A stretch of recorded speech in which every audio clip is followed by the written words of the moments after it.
All right, hey guys, OFD checking in here, and today we are finally going to do the full review of the Invicta 1953 Diver. Now, this is a newer watch in the Invicta lineup. These came out last year and very popular model. I know when these first came out, one of my viewers, Chris Wall, pointed them out to me, and by the time I was over there looking for them, you couldn't find them anywhere. They sold out very quickly.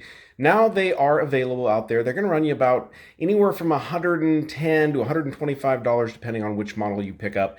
But they're very cool watches, and they are available in different colorways now, including a very stealth black one, which is all PVD coated. It's a pretty neat looking watch, actually. And then they also have a Pepsi bezel model out there also. But let's go ahead and talk about this one. Now, if you guys missed the unboxing, I will leave a link down below in the description to the unboxing video of this watch. But like I said, very popular model out there. Now, if you're not familiar, again, this is the 1953. They named it the 1953 because this is actually an homage to the very first Rolex Submariner from 1953. Now, I know that seems weird because we always recognize the Rolex Explorers with the Mercedes hands, which of course Invicta does plenty of homages of those, but this is an Invicta or a homage to the original 1953 Rolex Submariner, which actually had stick hands similar to this, or actually exactly like this. As a matter of fact, if you look at pictures of the original 1953 watch, it has the same hand here, but the Rolex did have a lume pip out there on the end, but the same exact seconds hand. Pretty much everything on the watch is laid out exactly the same. But let's talk dimensions, and then there's a couple of things that really stand out on this particular Invicta. I've owned a number of Invicta watches. I'm a fan of the Pro Diver series. I think for the price of the watches, you really can't go wrong picking one up and just using it for an everyday beater watch. But specs-wise, let's talk about it. You have a 40mm case from side to side, so that's a really good size there. Comes in at 48 lug tip to lug tip. I measure 14mm of thickness from the case back to the top of the Flame Fusion crystal they have on here, and you have 20mm lug openings on the watch. Now, that's a great size overall for the watch. I know Invicta watches, we always think big, gaudy, and everything like that, but in the Pro Diver series, they tend to be really good sized watches. Now, I keep talking about the Pro Diver. Nowhere on this watch actually does it say like Invicta Pro Diver anywhere on it at all. As a matter of fact, I think they pretty much refer to this as the 1953. So showing you the case back, as all Invictas tend to have, you do have this display case back showing the Seiko NH35 or the SII NH35, the Seiko Instruments NH35 movement. So that's a very good tried and true movement from Seiko. Been around for years. It's a 24 joule movement, beats at 21,600 vibrations per hour, which is an excellent beat rate.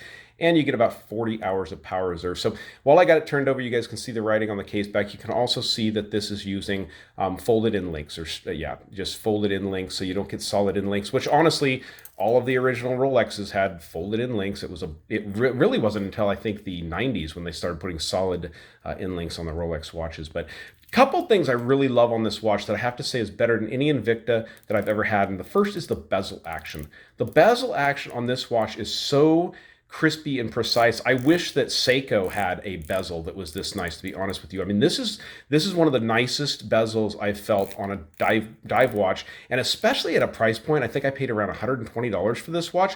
It's ridiculously nice. Now, no crown guards on this watch, which is like the original watch, but one of the other things I want to notice or show you guys is, now this is with the NH35 movement that's in this watch, and it is an NH35. It's not I think the NH38 is the no date model. So there is a ghost position on this stem. You can see when I pull it out there, but pulling it all the way out, you do get hackability and hand winding. In the first position, you can actually hand wind this movement.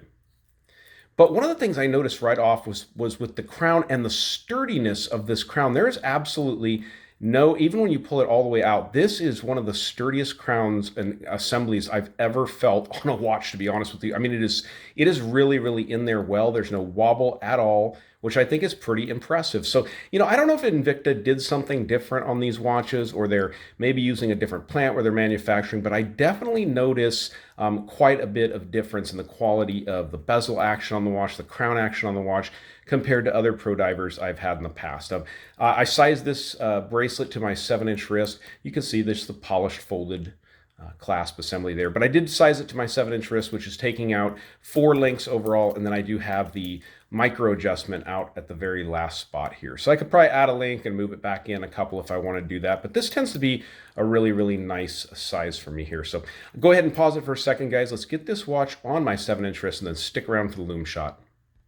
All right, so here's the watch on my 7-inch wrist, and I'll be honest, I have not worn the watch at all on the bracelet. I've worn plenty of these types of bracelet or these Invicta bracelets, but I had it on a shark mesh bracelet that I took it off of for the video so we could put it back on the original bracelet. But these bracelets wear very comfortably. I mean, they're a little jingly, not when it's on the wrist, it feels good, but when you take them off, you can hear them rattle and jingle a little bit. But definitely a really, really nice looking timepiece for the price point of these. I mean, it's a good looking watch overall. So let's dim the lights and check out the lume. All right, so lume is pretty good on this one. It's pretty much, to be honest with you, it's on par with Invicta watches that I've had in the past. So they glow enough for diving purposes, which is usually about 15 minutes is all you need to glow. But as far as glowing throughout the night, I did notice that the indices glow really good throughout the night. My hands did fade out, so getting towards early morning, it was a little bit difficult to read those hands. But definitely everything on there is nice. You can see that lume pip at the 12 o'clock on the bezel has a real nice glow to it. So really nothing to complain about on this watch, especially at the price point. So check the links down below in the description, guys. I'll have some Amazon affiliate links down there so you guys can check out these watches and pick one up. If you're interested, I'm really, really tempted to pick up the black stealth model because I think it's a really nice looking piece. So, all right, guys, you like the video, give me a thumbs up down there at the bottom. And if you've not subscribed to the OFD channel yet, please do. Please do. Thanks, guys.